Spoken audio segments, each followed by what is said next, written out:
Hey, everybody, welcome to a new episode of the Hemmings Hot Rod BBQ podcast. On this episode, I got my buddy and our producer, Ryan Douthit, and we're going to talk about driving your junk today, driving your cars, getting them out of storage, and just like actually using them. Why are we going to talk about this today? Well, a couple of weeks ago, Ryan and I were on a shoot, and we do that quite often, filming a bunch of cars that didn't really run. And here's the thing. They were fine because they looked really good. Looked great. Don't run. So here's the deal, people. And we both, all of us that are listening, you guys probably have some experience with this. Now, as somebody who owns a bunch of old cars, okay, Ryan has had a bunch of old cars over the years. These are machines. Machines inherently like to work. They like to run. They like to be started. They like to perform the duty in which they were constructed to do. Now, if you have said machine and you let it sit and not do what it's supposed to do, it gets pissed off when you try to make it do that thing in the future, right? I need you to think of it like this. If you're a human being, which most of us are, and you sit on the couch for most of your life, and then somebody says, hey, I need you to get up and I need you to walk to the store over there. You could probably handle that task. You could probably get up. You might ache a little bit, but you're like, I'll make it to the store, and you will. But it's not going to be efficient. You're not going to feel great. And odds are you're not going to want to do it again. Vehicles are very much the same. And there would be a lot of moaning and groaning in the process, too. The whole let me get a lot of pains, a lot of aches, right? If you're letting a car sit, you're letting a truck sit, you're letting a motorcycle sit, they might start, but they're not going to like to run, okay? No. So here's the thing. We want to talk a little bit about what can happen when you don't run them, when you don't use them, okay? So like I said, we were doing a production a couple of weeks ago, and couple of cars that we filmed were absolutely stunning machines. When I say stunning, I'm talking about museum quality restoration pieces that were just like they were essentially, I would categorize them as, they're fully restored, brand new cars. No. Yeah. Right? Yeah. And you look at them on the outside, you had no doubts about that the insides were going to be just as good, but right. Yeah, not so much. So here was one of the things that we encountered. One, as owners, as drivers, okay, if you have an old car, and we talk about muscle cars all the time, and we talk about older cars, when you talk about a muscle car now, something from, say, the early 60s, the mid 60s, the early 70s, you're talking about cars that are 40, 50, 60 years old, right? These are classics. These are antiques. The technology is such that it is also classic. Carburation, wires, distributors, points, generators, all of these things, if not used in kind of a fluid motion over time, they wear out. Seals dry out, rubber gets hard and crackly, tires get flat spotted, catalytic converters get clogged. They don't work. And we run across this all the time with owners, especially when we want to kind of film stuff and showcase stuff, where they say, no, I have this car and I would love for you to film it. And my first question to them is, that's great. How many miles have you driven it in the last year? Well, it's a museum quality piece there, Mike. You just don't understand. I've only driven it 1 mile, and that was over the last 10 years because, it's a real museum quality piece, and you just don't want to devalue it, Mike. You don't understand. I know. I don't. I really don't. And here's one of the crazy parts. Now, as museum cars, as any cars, unless you're bringing people to your garage to see them, no one cares. Yeah. You could be at any barbecue. 4th of July is going to be going on. You could be at any barbecue. You could be at any family function, and you can tell people, you know what? I've got this amazing vehicle in my garage. It is so great. It's awesome. But you know what it's like? You know what? I'm going to equate it to this. You remember when you were a little kid and you were at like camp or something like that, and everybody's like, do you have a girlfriend or a boyfriend? And they were like, yeah, but he lives in Canada. It's the same thing. Yeah, nobody believes you. Nobody believes you. It's the same exact thing. Nobody believes that you have this car that you've never driven because nobody can actually see it. Yeah. And when nobody sees it, it doesn't exist. So what's the point of owning the vehicle?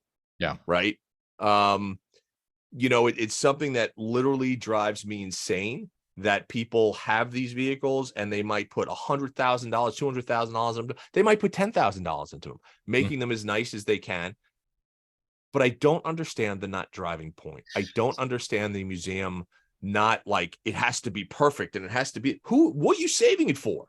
So this is something I think a lot of people don't consider when they buy a third, fourth, fifth car.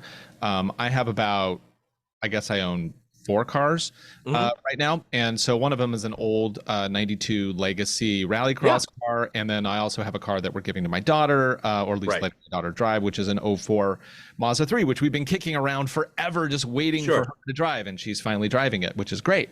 But the one thing that is, it's like the time just goes by and you're like, so I had a plan because I like, okay, these cars are not going to be driven much. If I'm going to keep them, I need to have a plan. I need to drive them X number of miles a month. I need to start them every so often. And if a battery dies, don't just let it sit there with a dead battery. I need to replace the battery and get it working again and start the cycle all over. So 4 batteries later. I tried to be on schedule and I tried to keep it, but time just goes by. And then you're like, I started that just last month, didn't I? And my wife would be like, no, you started it last fall. I'm like, right. So go out, try to start the battery, doesn't work, try to recondition the battery, not successful, go spend another $150 on a battery, drop it in there, start it up, drive it around the block enough times to be able to heat up that catalytic converter and then park it for another month or so. And that's, I think, one of the things is that you just don't think about the time investment in having these additional vehicles. And now, Mike, you have what, 6, 7 vehicles? 8. What, do you have a schedule? Do you have a process basically for all of these to keep them running? I do. Yeah. I think it's one of those things. And I look at it from a couple of perspectives. I look at it, one, from an ownership perspective and two, from a financial perspective. Okay. If I have a vehicle that is sitting in my garage or sitting in the warehouse and that vehicle hasn't run, well, then that is literally tens of thousands of dollars potentially just sitting there, taking up space, doing nothing and going down in value. Okay. So you have to make a conscious effort to say, if I'm going to buy a vehicle, if I'm going to restore a vehicle, then you have to use the vehicle, because there are a couple of constants. One, you're paying for either storage or you're taking up garage space in the house. You're paying for registration. You're paying for insurance. Okay. So money is going into these vehicles, but you're not getting that enjoyment out of that, right? The vehicle is now costing you money and you're not getting any smiles per miles, as people like to say, right? For me, and Ryan, listen, you're on the road 24/7. I'm on the road a lot. It's difficult, but I make a conscious effort that at least once every 2 weeks, I rotate them out. I will go to the warehouse. I go to my warehouse. I will pull a car out, swap it with something else, and make sure that I constantly drive it, because I've been down the road where I've let cars sit and all of a sudden the seals in the carburetor goes bad. The fuel goes bad.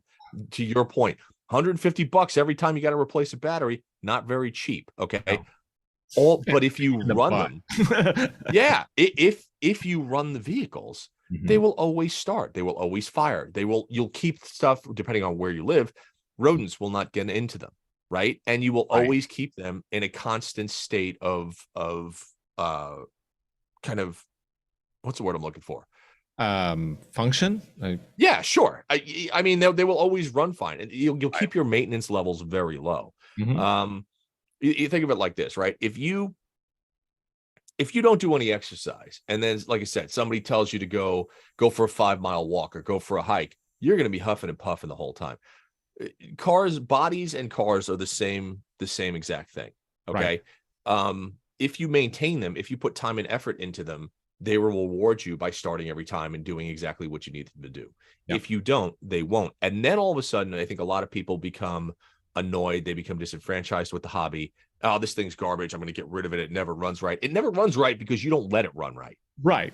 Yeah. And what was that thing you were saying about one of the cars? I think it was it the Challenger that we were looking at, that it needed to be run like you stole it? Basically, you need it. Yeah. There's certain motors that do need, I know rotaries are that way too, because you need to be able to get those things up to temperature basically and That's ride them correct. hard for a long period of time. Otherwise, everything starts cracking and falling to pieces, essentially.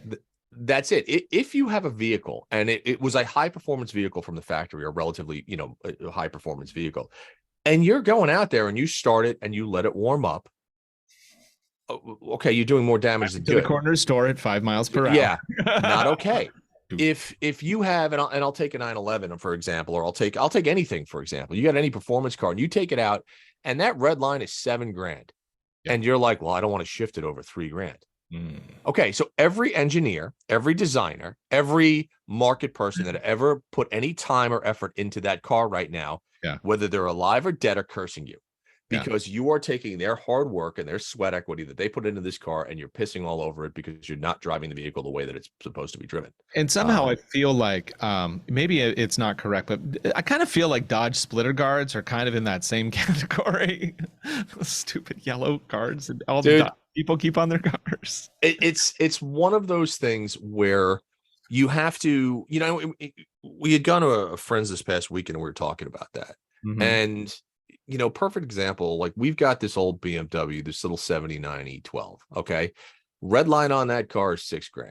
Yeah. That car, every time I drive it, that sucker's spinning between $4,000 and $6,000. And you know what's ever gone wrong with it? Nothing. Absolutely nothing. Yeah. Now, I'm not saying you take the car out and abuse it. You're right. Yeah. You're not doing clutch dumps. You're not, you're not killing it, but you're driving it for the way it intended. If I take one of the old muscle cars out, Redline's 5,500, that sucker's spinning at $5,000 all the time. Redline is there for a reason. They don't just give you an arbitrary number. No, this will be safe. It's the optimal conditions for the vehicle to operate in under Redline, essentially. So exactly. And so, like, if your Redline is $6,000, guess what? Your car has been tested to work very well up into that. So I remember when we first got a little BMW, driving that car, like Redline, $6,000 or $7,000, whatever it is. Yeah. And I went to my buddy and I go, well, at 80 miles an hour, this thing is spinning $4,000. He goes, so? He goes, what's Redline? I go, I don't know, 6,200. He's like, well, you got another 2,200 RPMs to go. And I was like, can I keep it spinning that? He goes, Mike, you keep that thing spinning all day long at $6,000. Nothing's going to happen. Yeah. And it's not until you actually do, like, I remember when I first got my Charger, and that's, big old brute iron 440 in it. Everybody's like, you can't keep that thing spinning at 3,000 RPMs. It's a big block. That car has lived its life between 3,000 and 5,000 RPM for its entire 20-year history in my possession. Yeah. And that car runs flawless. We pulled the valve covers off it and it was just like, oh, perfect. So it's one of those things where if you are literally killing your cars, if you don't drive them, killing them, you're killing your investments. You are killing your enjoyment levels. If you put the time and energy into these things and you are terrified to drive them, get rid of them, sell them, because give them to somebody else who will give them to somebody else. I also think, and somebody, I'm sure I'll get some hate for this and I really don't care.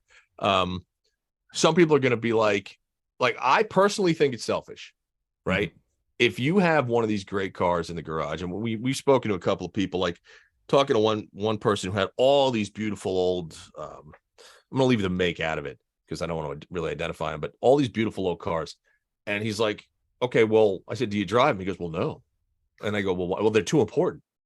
And I go, let me get this straight. I go, you metal doing nothing.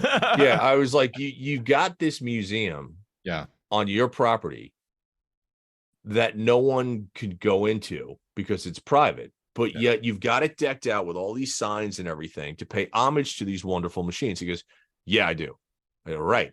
I said, but the cars haven't been insured. They haven't been registered in years. So you've put 0 miles on them. He goes, well, yeah.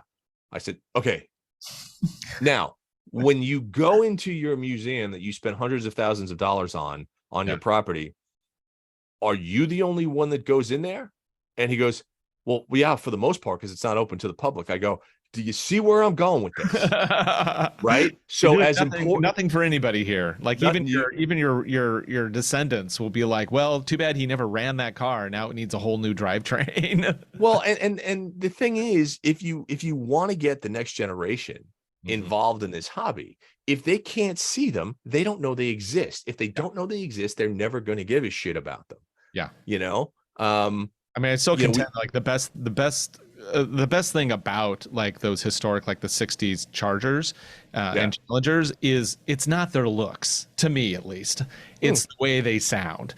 And sitting there does nothing for anybody. And also, the worst travesty is these people who keep these things in pristine museum quality visually, but mechanically don't allow them to be runners. And it's like, what are you doing? It's like, I mean, I'm not a huge fan. Maybe there's some people out there that are into it, but those like, paperweights or that you like little crystal paperweights, you spend like $500 on, and it's just like this thing on your desk is like, why do you have that? What's the point? This Canon Charger works just fine as a paperweight. Yeah. That paper ain't moving. Don't these decorations, they're not decorations, they're mechanical. And I think that that's one thing that always draws me to cars is not the fact that they're just beautiful, but they're this cross section of art, science, and mechanics. And it's art and science, and that also, it sounds good. They have a speed, they have a movement, yet sitting there, you have robbed it of 90% of its agency, essentially, because it's just sitting there with a nice neon sign behind it. And it's like, you know what? I could look at a photograph if that's what I want to see. Well, and I think, dude, I think you're dead on. We had gone to a Cars and Coffee on Saturday. What's today? Today's Monday. On Saturday, we'd gone to Cars and Coffee. And there's one owner in particular, and this guy's a rock star. He has it's a 55 300 SL Gullwing unrestored. When I tell you this thing looks like it came out of a barn and just started running, he drives this thing everywhere. And at this Cars and Coffee, he showed up with a Ferrari. It was a 512 Boxer, BB Boxer, and the entire front of the car is covered in bugs. Nice. Covered in bugs. The interior is decent, but you know what? He's got a dash pad because the dash has got some cracks in it. It's got 75,000 miles on it.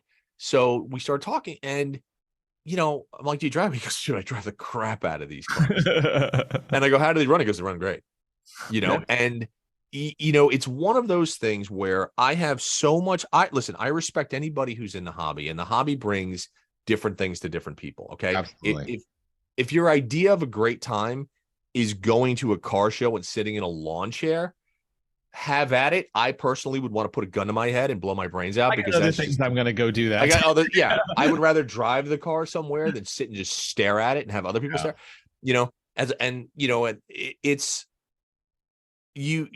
but if that's what you like, then listen, God bless it. If it gives you joy, it gives you joy, have at it. Yep. But I always tell people, you're not making any memories staring at it.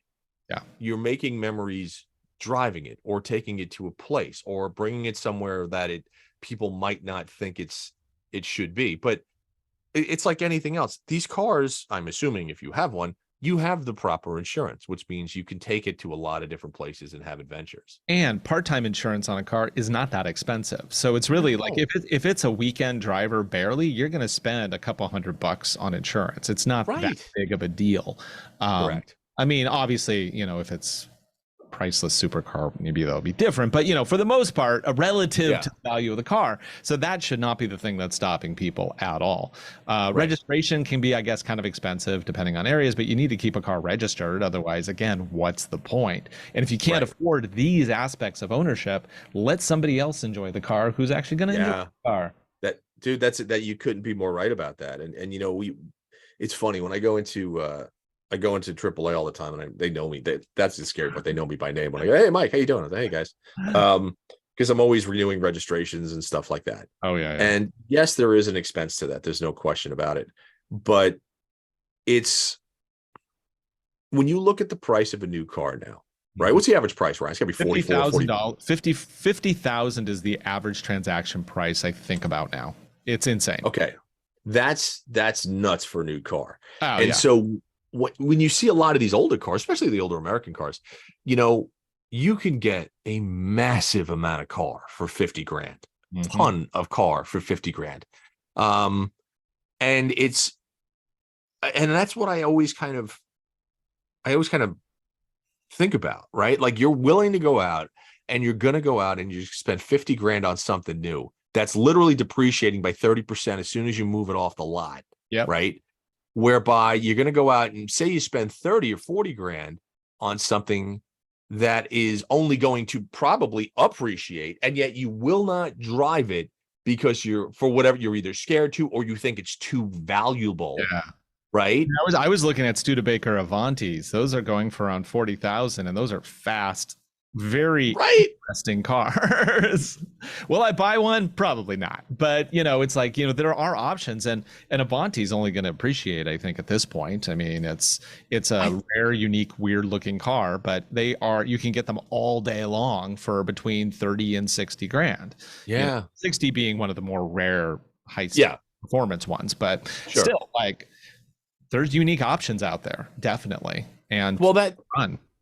Yeah, and there's something I think for everybody, right? When you could talk about trucks, you could talk about Jeeps, you could talk about old German cars, BMW, classic Mercedes, and things like that. That it's not expensive to get into the hobby. I mean, but again, if you're gonna make that commitment, you have to be able to drive them. You have to be able to really enjoy them. And for those that don't, I am telling you, you are wasting your time. And I know people are going to be like, "The hell with you, Musto, you're the worst." And I'm fine with that. It's my That's money. totally I'll fine. do what I want with it. And if I'm going to do what I want in with my it. garage and stare at it on the weekends, that's my thing. And yeah, it's true. That's it is totally on well you. done, I guess. Congratulations.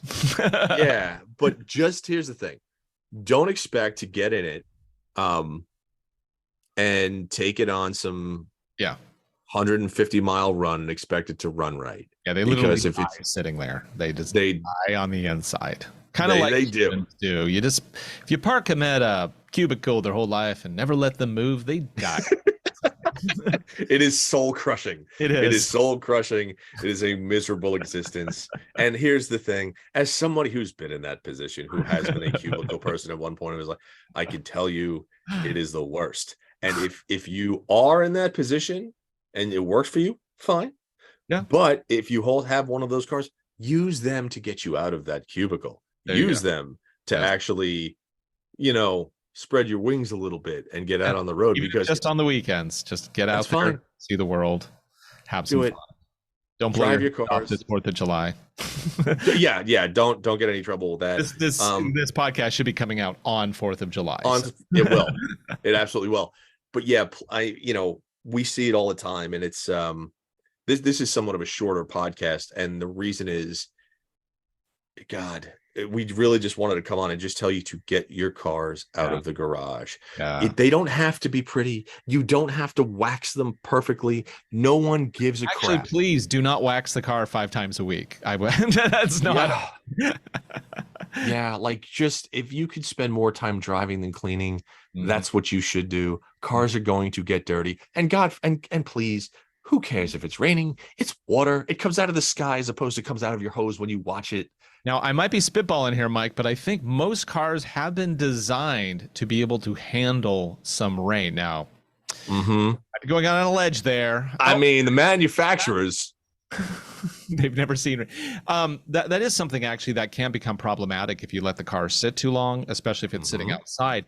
Is a lot of vehicles will have little rain holes in the top section. Absolutely, rain gutters. Sides, and those rain gutters will clog, and then you will actually. So if you actually don't keep your car clean and maintained and running properly, those things will clog up, and you'll start getting water in your footwells. So again, another reason: maintain your vehicle. Don't just make it look pretty. Make sure everything functions properly.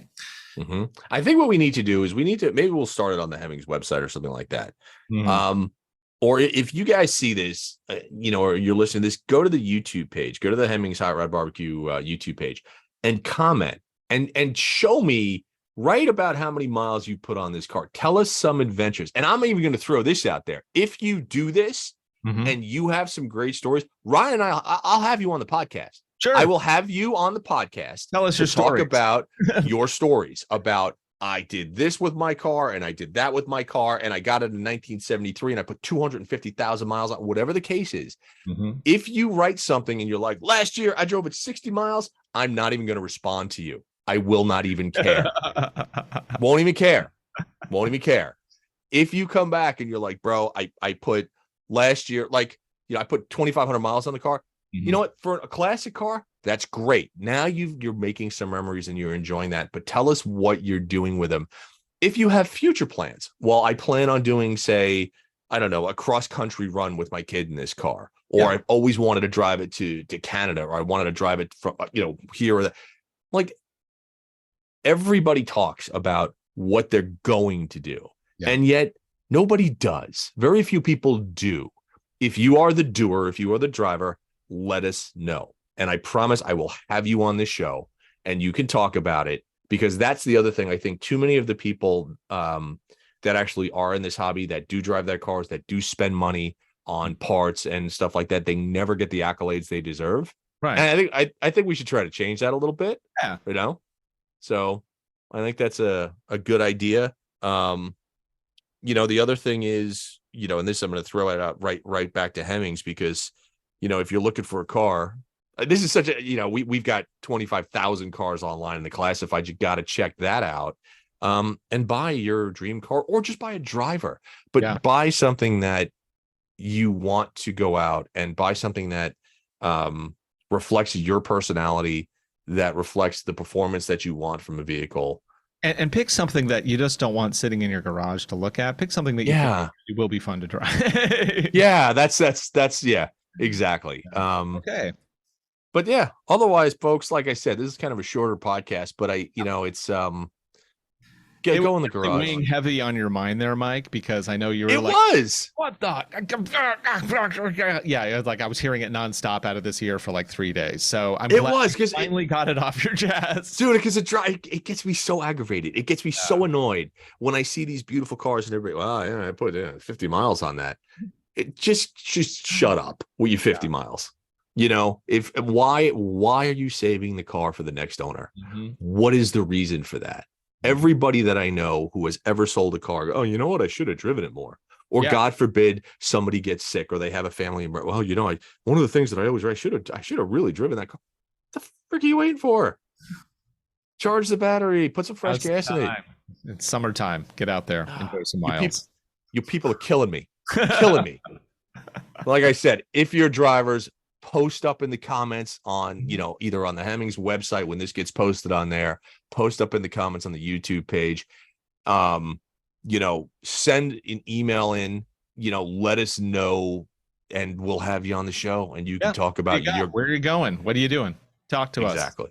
Talk to us. That's exactly right. So, all right, everyone out there, thank you for letting me go on a 35-minute tirade about why you're not driving your cars and why you should.